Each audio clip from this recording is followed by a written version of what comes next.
हो, मित्रपक्षातले सहकारी असलेले माजी नगरसेवक दोन आपण आपल्या पक्षात घेतलेत. रात्री उशिरा 12 वाजता प्रवेश होतोय. काय नेमकी भूमिका आहे, कशासाठी प्रवेश घेतला जातोय? नाही, प्रवेश तर त्यांचा 5 वाजताच होणार होता, पण तो पक्षीय काम, बैठका, मीटिंग या सगळ्या व्यवस्था चालू होत्या, त्यामुळे थोडासा उशीर झाला. तो राष्ट्रवादी काँग्रेस पक्षाचे प्रदेश उपाध्यक्ष आणि या शहराचा अनेक वर्षापासून नगरसेवक म्हणून काम करत असलेले संजय जाधव आणि नागेशजी गायकवाड हे जे पण राष्ट्रवादी काँग्रेस पक्षाचे जवळजवळ 4 टर्मचे नगरसेवक आहेत. पण त्यांचे अन्य सहकारी आहेत, त्या सगळ्यांचा आज भारतीय जनता पक्षामध्ये प्रवेश झालेला आहे आणि उद्या पक्ष पार्टी कार्यालयामध्ये आमच्या अध्यक्ष रोहिणी त्यांचं स्वागत करतील आणि शहरातली एक चांगली लोक ज्यांचं या शहरामध्ये समाजकारण राजकारणामध्ये खूप चांगलं नाव आहे, ते भारतीय जनता पक्षासोबत आल्याचा आम्हाला सगळ्यांना आनंद आहे.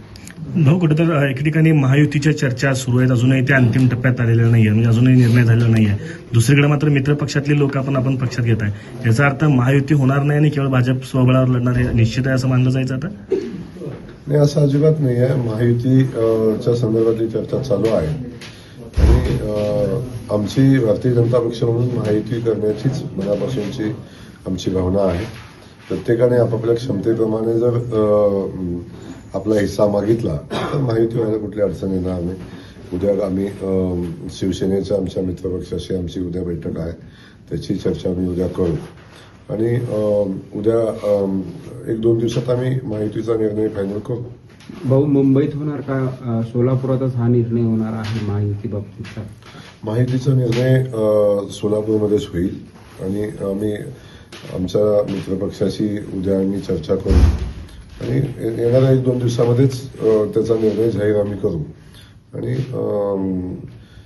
या महापालिकेमध्ये युती करायची किंवा नाही करायची या संदर्भातले सगळे अधिकार आमच्या स्थानिक नेतृत्वाला आम्ही दिलेले आहेत. प्रदेशने पण त्याच्या सूचना दिलेल्या आहेत. आमचे 3ही आमदार आहेत, शहराचे अध्यक्ष आहेत, या संबंधित पक्षाशी महायुतीतल्या आमच्या सहकाऱ्यांशी चर्चा करतील. कधीपर्यंत संदर्भात निर्णय घेतील. कधीपर्यंत फायनल लिस्ट होईल किंवा कधीपर्यंत निर्णय होण्याची शक्यता आहे? कारण 30 तारीख अंतिम आहे, आज 24 तारीख आहे. अजिबात काळजी करू नका. 30 तारखेला 3 वाजण्याच्या आत सगळे उमेदवार फायनल होतील, फॉर्म लावले जातील, यादी जाहीर होईल आणि निवडणुकीसाठी आम्ही तयार असू. हो, याच्या आधी शिवसेनेचे 2 माजी उपमहापौर आले होते, आता राष्ट्रवादीचे नेते देखील येत आहेत. या सगळ्यांमुळे महायुतीत कुठे खोडा पडणार नाही ना अशा प्रवेशांमुळे? आता आपण संजय जाधव साहेबांचा आपल्याला माहिती आहे की त्यांच्या प्रभागामध्ये भारतीय जनता पक्षाचा उमेदवार आजपर्यंत कधी निवडून आलेला नाही.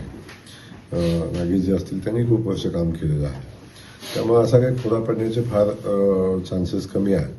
पण आम्ही या प्रभागातल्या 4ही नगरसेवक भारतीय जनता पक्षाच्या चिन्हावर निवडून आले पाहिजेत, ही आमच्या भारतीय जनता पक्षाची भावना आहे आणि त्या भावनेतून आम्ही चांगल्या लोकांना सोबत घेऊन पुढे जायचं. किंवा याही लोकांचा भारतीय जनता पक्षावर विश्वास आहे की आम्ही भारतीय जनता पक्षातनं गेलो तर आम्हाला आमच्या भागाचा विकास करता येईल, प्रभागाचा विकास करता येईल, शहरासाठी काम करता येईल, ही भावना त्यांची असल्यामुळे आम्ही त्यांना सोबत घ्यायचा निर्णय घेतला.